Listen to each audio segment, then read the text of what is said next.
கச்சத்தீவு கச்சத்தீவு தான் இப்போது பேசு பொருளாக மாறி இருக்கிறது. கச்சத்தீவுக்காக ஏன் இலங்கை மற்றும் இந்தியா நாடுகள் இவ்வளவு சண்டை போட்டுக் கொள்றாங்க? அப்படி கச்சத்தீவுல என்னதான் இருக்கு? வாங்க முழுமையா இந்த வீடியோல பார்க்கலாம். அனுசரணை வழங்குவது உங்க வீட்டு சமையலின் சுவையை மென்மேலும் சுவையூட்ட இப்போதே வாங்குங்கள். அபிதா ப்ராடக்ட் இலக்கம் 296 கீழ் 2 கேனல் ரோட் நிக்கோவிட்ட அந்தல வத்தல. தொடர்புகளுக்கு 0112980096. அபிதா ப்ராடக்ட் உங்கள் வீட்டு இல்லத்தரசிகளின் ஒரே தெரிவு. 1480ஆம் ஆண்டு காலப்பகுதியில தான் கச்சத்தீவு அப்படிங்கிற ஒன்றே உருவாகிறது.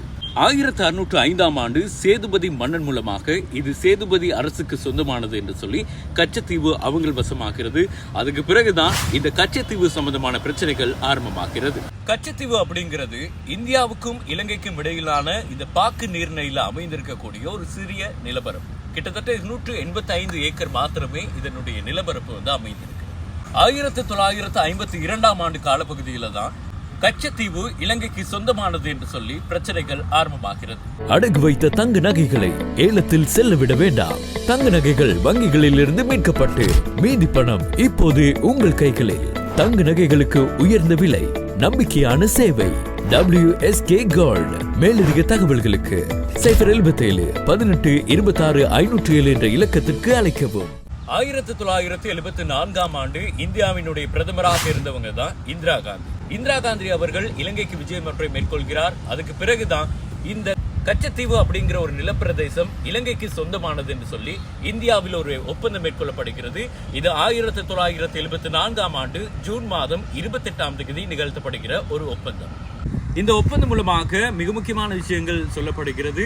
இந்தியாவில் இருக்கக்கூடிய மீன்பிடிப்பாளர்கள் குறிப்பாக இந்த கச்சத்தீவு பகுதிகளில் மீன்பிடிகளில் ஈடுபடலாம். அதே நேரம் 20ஆம் நூற்றாண்டில் அமைக்கப்பட்ட புனித அந்தோனியார் ஆலயத்தினுடைய திருவிழாக்களில் இந்தியவர்கள் விசா இல்லாமல் பங்கு கொள்ளலாம். இந்த மாதிரியான விஷயங்கள் சொல்லப்பட்டு இருந்தாலும் கூட அதுக்கு பிறகு இலங்கையினுடைய யுத்தம் ஆரம்பமாகிறது, உள்நாட்டு யுத்தம்.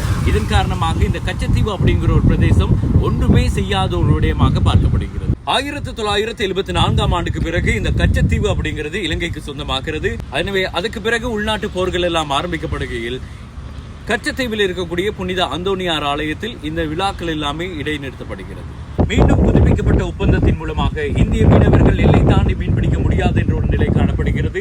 இருந்த போதிலும் அவங்களுடைய வாழ்வாதாரம் கருதி எல்லையை தாண்டி மீன்பிடிக்க ஆரம்பிக்கிறார்கள் தமிழக மீனவர்கள். இதன் காரணமாக இலங்கை நேவி படையினர் நேரடியாக இந்திய மீனவர்களை கைது செய்து கிட்டத்தட்ட 20 வருடத்துக்கும் அதிகமாக இந்த மாதிரியான நிலை தொடர்ந்து கொண்டு இருக்கிறது. அப்போதிலிருந்துதான் இந்த பிரச்சனை ஆரம்பமாகுது.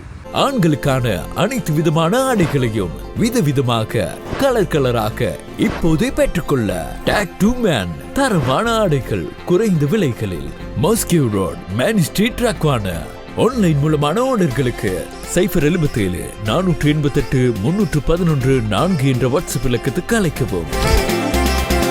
இந்தியாவில் இருக்கக்கூடிய மிக முக்கியமான கட்சிகள் சொல்வது, அப்போது இருந்த அரசாங்கம் இலங்கைக்கு கச்சத்தீவு என்ற ஒரு நிலப்பரப்பை தாரை வார்த்து கொடுத்திருக்கிறது. இது இந்தியாவினுடைய அரசியல் அமைப்பையும் தாண்டி அப்போது இரு நாட்டுக்கு இடையிலான அந்த நட்புறவை மேற்கொள்ளணும் அப்படிங்கிற நிலையில தான் இந்த மாதிரியான விஷயங்கள் நடந்திருக்கு என்று சொல்லி, ஆனாலும் இந்தியாவில் இருக்கக்கூடிய அரசியல்வாதிகள் அங்கு தேர்தல்கள் ஆரம்பமாகும் நேரத்தில் மாத்திரமே இந்த கச்சத்தீவை மீட்டு தர வேண்டும் என்று சொல்லி கோஷங்களை எழுப்புகிறார்கள். இதுதான் உண்மையான விடயமும் கூட. ஆனால் ஒப்பந்தத்தின் அடிப்படையில் 1974ஆம் ஆண்டிலிருந்து கச்சத்தீவு இலங்கைக்கு சொந்தமானது என்று சொல்லி உத்தியோகபூர்வமாக சொல்லப்பட்டு இருக்கிறது. தமிழக வெற்றி கழகத்தினுடைய தலைவர் மதுரை மாநாட்டில் சொன்ன ஒரு விஷயம், நம்ம தமிழ்நாட்டு மீனவர்கள் கிட்டத்தட்ட ஒரு 800 பேருக்கு மேல இலங்கை கடற்படையால தாக்கி அழிக்கப்பட்டிருக்கிறாங்க. அதை கண்டிக்கிறதுக்காக உங்களை பெருசா எதுவும் செய்ய சொல்லல, சின்னதா ஒண்ணே ஒண்ணு மட்டும் செஞ்சு கொடுங்க. இனிமேலாச்சும் எங்களுடைய மீனவர்கள் பாதுகாப்பா இருக்கிறதுக்காக இந்த கச்சத்தீவை இலங்கை கிட்ட இருந்து மீட்டு கொடுத்துருங்க, அது போதும்.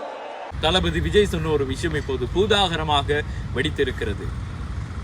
பிரதமர் நரேந்திர மோடி அவர்களே இலங்கையிடமிருந்து கச்சத்தீவை மீட்டு தாருங்கள் என்று ஒரு சொன்ன விஷயம் இப்போது இலங்கை மக்களிடம் அதிகமாக பேசு பொருளாக மாறி இருக்கிறது. அதிகமாக விஜயை ரசித்தவர்கள் இப்போது இந்த ஒரு விடயம் மூலமாக இலங்கை ரசிகர்கள் அவரை வெறுத்துக் கொண்டிருக்கக்கூடிய காட்சிகள் எல்லாம் நம்ம அன்றாடம் சமூக வலைதளங்களில் பார்க்கக்கூடியதாக இருக்கிறது. விஜய் சொன்னால் எங்களுக்கு சொந்தமான ஒரு நிலத்தை நாங்கள் அவர்களுக்கு தாரை வார்த்து கொடுக்கிறோம். தளபதியினுடைய ரசிகராக இருந்தாலும் கூட எங்கள் நாடு எங்கள் உரிமை அப்படிங்கிறதுல நாங்கள் எந்த விதமான மாற்று கருத்துக்களுமே இல்லை.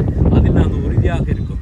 கச்சத்தீவு அப்படிங்கிறது 1974ஆம் ஆண்டே இலங்கைக்கு சொந்தமானது என்று சொல்லி இந்திரா காந்தியின் மூலமாக ஒப்பந்தத்தில் சொல்லப்பட்ட ஒரு விஷயம்.